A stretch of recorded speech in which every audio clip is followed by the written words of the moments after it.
This talk I'm going to give tonight is a very expensive talk for me. You all know I was in Korea and Hong Kong, and I want to give a talk about that I picked up from Zen Master Dae Kwan from Hong Kong. And when I told her that I was going to be speaking about this teaching that she developed, she told me that she was going to send me an invoice. So I think I know what she meant by that, but I told her that actually I have a pile of invoices already. So I'm still working off old debt. So it's quite fine for her to put new debt on top of my old debt. And so part of my repaying this debt is also taking on more debt. And so I want to give you a feel for this talk. Zen Master Dae Kwan is the Zen master who leads our group in Hong Kong. And actually, she and I both received Inca at the same, transmission at the same ceremony. So we've had a bond over the years. And I think this teaching that I'm going to talk about tonight is a quite practical and helpful way to bring the teaching that is part of our tradition into a very simple format that will help all of us remember it. And actually this isn't a teaching to be studied, it's a practice to be used. So really, I'm not teaching something that you need to understand. I'm going to be talking about something that you actually need to be using in your everyday life. Because as Zen practitioners, there really is there's no time that you're not practicing. If you think you're not practicing, then you're already making a big mistake. A Zen practitioner takes on the task of asking the great question, what am I? And actually pursuing that doggedly every moment of our lives. So we have formal practice that we've just gone through. We have long retreats. We have short practices. We have bowing. We have chanting. We have meditation. We have interviews. We have Dharma talks. We've got a lot of formal practice. But for most of us here, that formal practice takes up a small part of our day. What else are you doing with your mind? How do you keep your practice in your everyday life? It's not actually enough to practice formally. To be a practitioner of Zen means to practice moment to moment, raising great doubt, wondering, what am I? When I was sitting tonight, a story came up that I remember from my religious training growing up in a Jewish family in New York. And in some ways, it doesn't connect too much with the talk, but since it came up, I wanted to tell it just as a kind of introduction or feeling into great doubt. So in this story, it says, when we are gestating in our mother's womb, there's an angel sitting with us the whole time we're there. And this angel is teaching us everything. So by the time we're born, we actually already have all the knowledge and information that we need. And right before we go down that birth canal, the angel goes like this on just above our lip. And that's why we all have this little indentation above our lip. And when the angel goes like that, we get this indentation and we forget everything. So when we're born, we don't remember it, but we already have everything that we need. We're already prepared. We spend a lifetime recovering what we already know. And you've all heard me talking about this. The Buddha's enlightenment was that he already had it. He already is it. And that's true for every single one of us. We already have it. We need to find it again. We need to remember, to bring it back into our consciousness and back into our lives. So as Zen practitioners, we're trying to recover the truth that we're already complete. We already have it, and we already are it. Most of us, we walk around in our daily life looking for it. But our teaching is we already have it. So the teaching goes a little further. I'm sorry, is anybody having a problem on the video? You all are okay? All right. So the teaching is we already have it. We already are it. Can you really believe that? Can you really find that in your everyday life? Our teaching is very simple. Everything is the truth, just as it appears now. And if we can perceive that truth, connect with that truth, then we can function in this world in a way that brings more peace, awareness, and awakening to ourselves and the world around us. That's the meaning of being a Zen student or a Zen practitioner. So, Zen Master Dae Kwan's A, B, C, D, and E. This is a very handy little tool, and it covers so much of our teaching. But it doesn't start with A, it starts a moment before. When she teaches this teaching, she's got a little prop. She takes out a little scale that she has on her hand, in her hand, and she takes a little weight and she puts it on the scale. So before she puts it on the scale, she calls somebody up. She says, "What's the weight on the scale?" And the weight is 0. Then she puts the little weight on the scale, and the weight is 2.5. So we've moved from 0.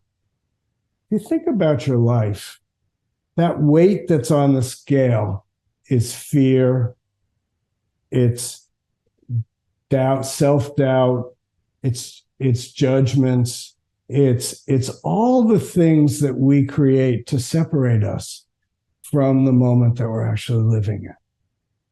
So anybody who's had interviews with us, with me and with the other teachers, know our first point is this means return to 0. Take the fear off. Take the judgment off. Take the anxiety off. And what's left? What's left are clear eyes, an open heart, and a willingness to engage in this moment.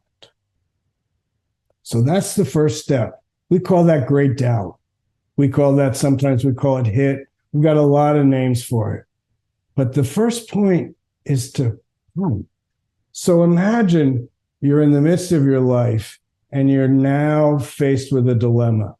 Somebody is confronting you with something you did yesterday that they didn't like. And they confront you, and suddenly your energy rises. You're thinking how they're criticizing you, they're wrong and you're right, and you're ready to fight. Okay, that's the beginning point. Now you hit. What is this? You bring great doubt to this moment. You return to 0. You find yourself again. So this A, B, C, D, and E, it's a handy model to remember, what can I do in that moment?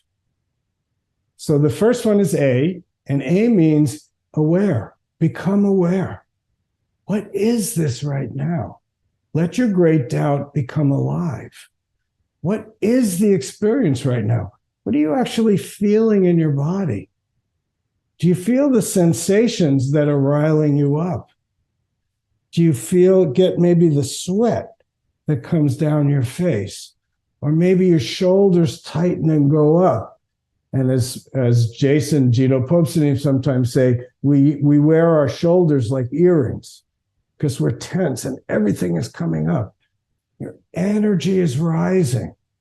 Rather than meeting the moment with calmness and presence, we're reactive and lost in our reactivity. So become aware of that. What is your experience right now? Sometimes she uses the word aware. When I thought about this talk, I was going through all these different words that begin with A. There's a lot of A words that are really helpful here. The first one that came to me was allow. Rather than fight and push away, let it be. Accept, acknowledge, even appreciate. And you all know maybe my favorite word, alive.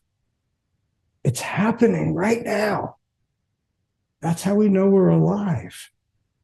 So this A word starts to bring our attention to what is this, to work with our great Tao. And then B is breath. Find your breath. Our formal practice all starts with the root of breath.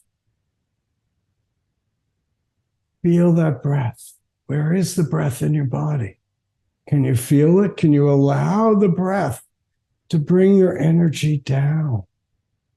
When we get reactive, our energy goes up and out. I don't know about you, but I know what it's like if I'm in the midst of doing something. Maybe I have to get out of the house and I've got all of these things that I have to do before I get out of the house. And the closer I'm getting to the deadline, I can feel my energy rise. And what I know about that is that it makes it actually a little bit more difficult for me to get out.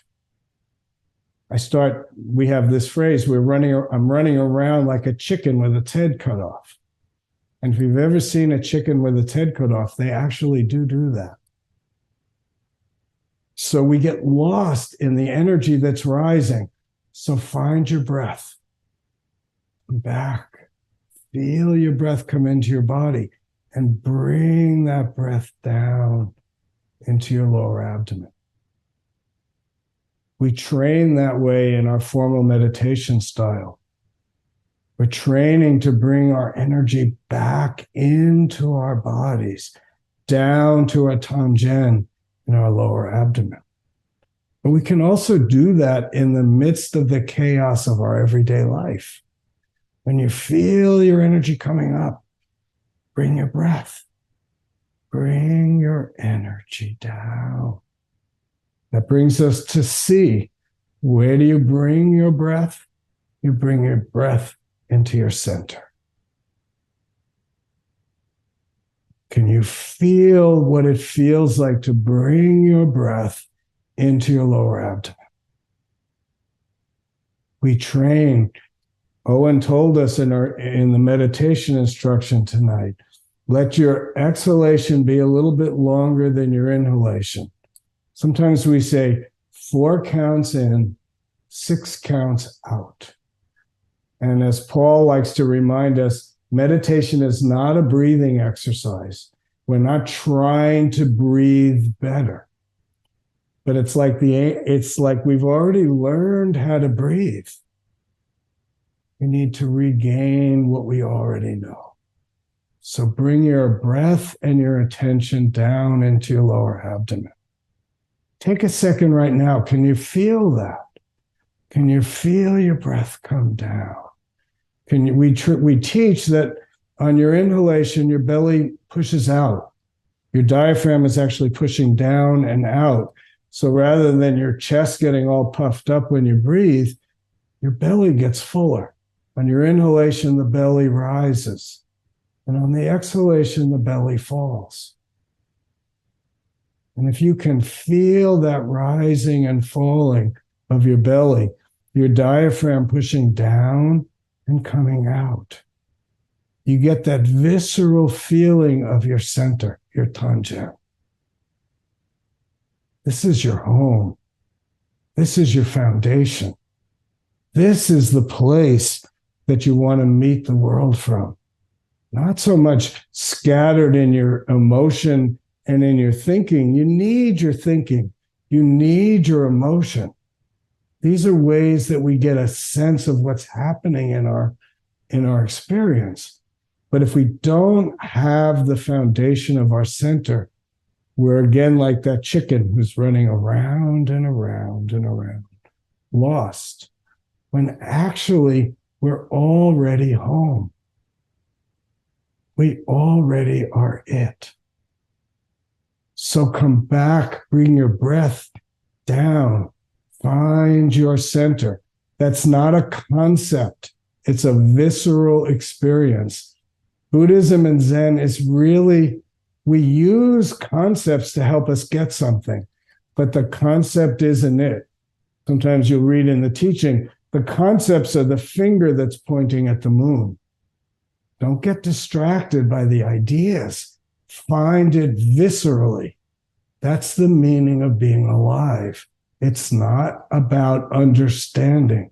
It's about being. Actually, we are called human beings. We're not human objects. We think of ourselves as an object. I am an object that interacts and that's impacted. But no, I is a process. We're human beings. Beingness happens right now. So find your center. Find that experience of breathing in and feeling the foundation of your center.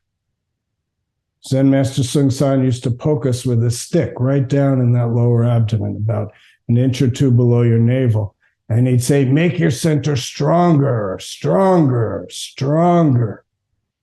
But that stronger is not rigid. It's not tight. It's loose and it's supple. Many of you have heard me use this metaphor before, but in Japan, they have these Dharma dolls. Dharma is the name for Bodhidharma in Japan. And they're wooden sculptures with a rounded bottom. With a rounded bottom, you knock it over, poof, comes right back up. Rolls over, comes back up. In my childhood, I had a blow-up punching bag, Casper the Friendly Ghost. And I'd punch it, and it had a weighted bottom. So it would fall down. It was about like 4 feet high. It would fall down, boom, pop right back up. That's the image of a strong center.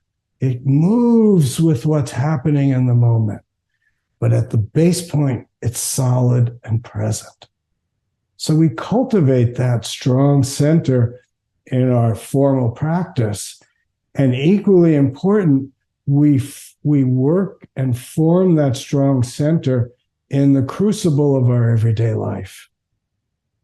Our everyday life is not the time that we're not practicing.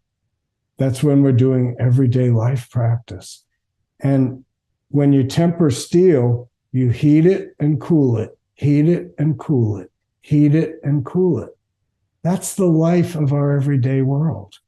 Sometimes hot, sometimes cold, sometimes opposites happening, right? One right after another.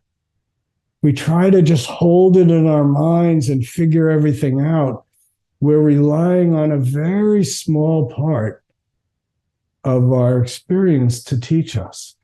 But if we can drop our energy down and allow our hearts to open and allow our emotions to offer us some wisdom and bring that down into our lower abdomen, into our center, that solid, one-pointed home that can hold everything.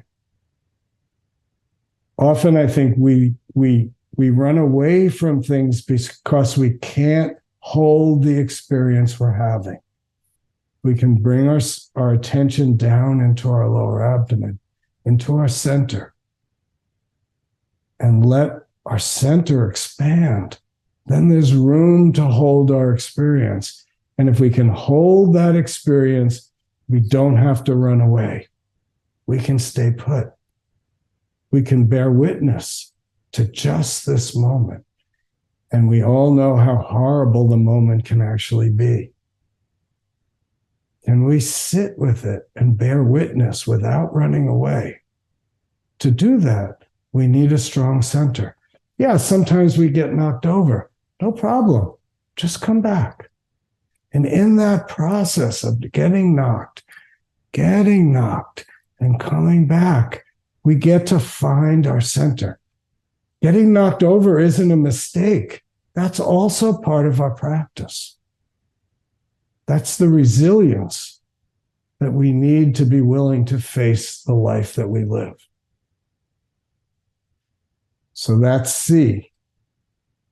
Now we're on to D. D is simply don't know.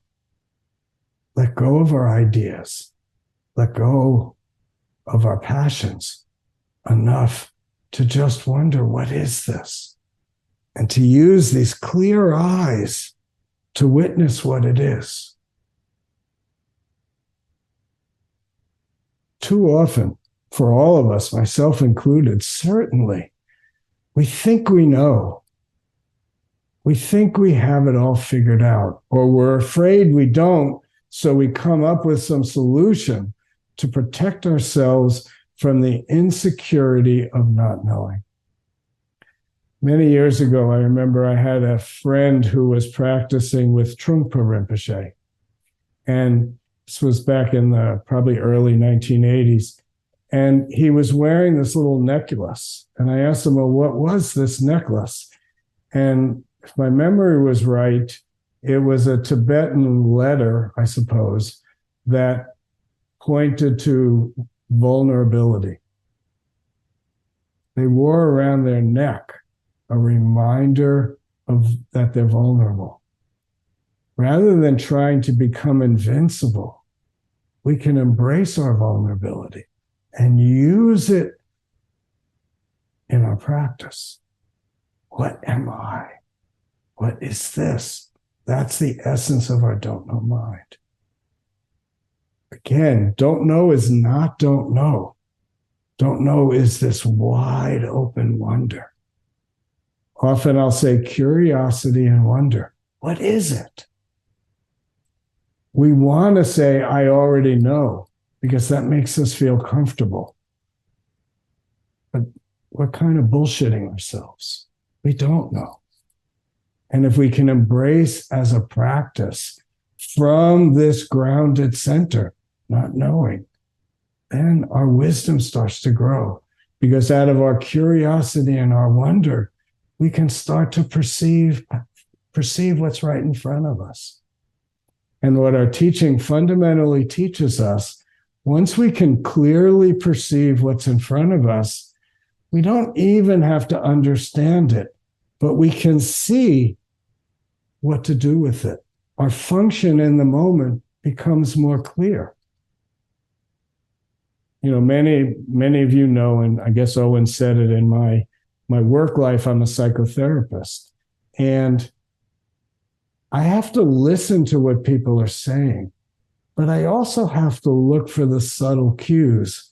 We have so many tells, you know, for like poker players are always looking for the tell that your opponent has to let you know whether they have a good hand or a bad hand. It might be a little subtle raising of the cheek or the eye squinting, or maybe it's like kind of a short, quick breath. Or maybe it's just an uncomfortable movement. But if my eyes aren't paying attention, I miss a lot. And it's with curiosity and wonder and really embracing not knowing that allows me to pick up the subtle cues that I need to know what to do. Which leads us finally to the last one, which of course isn't the last one, because I did this experiment while I was walking the other day. I went past E, and I think I got up to S. You can find a practice word that will help you with every letter of the alphabet. But I can only pay up to E. I can't pay any. I suppose if I go past, I don't have to pay for that because I made that one up. But anyway, so we've gotten through D. A is become aware, allow. B, find your breath. and do it. This isn't conceptual. You have to do this. C is returning to your center, your home. D is allowing don't know to arise and appear and to function in this very moment, not conceptually. You really don't know. You're not pretending not to know when really underneath you know.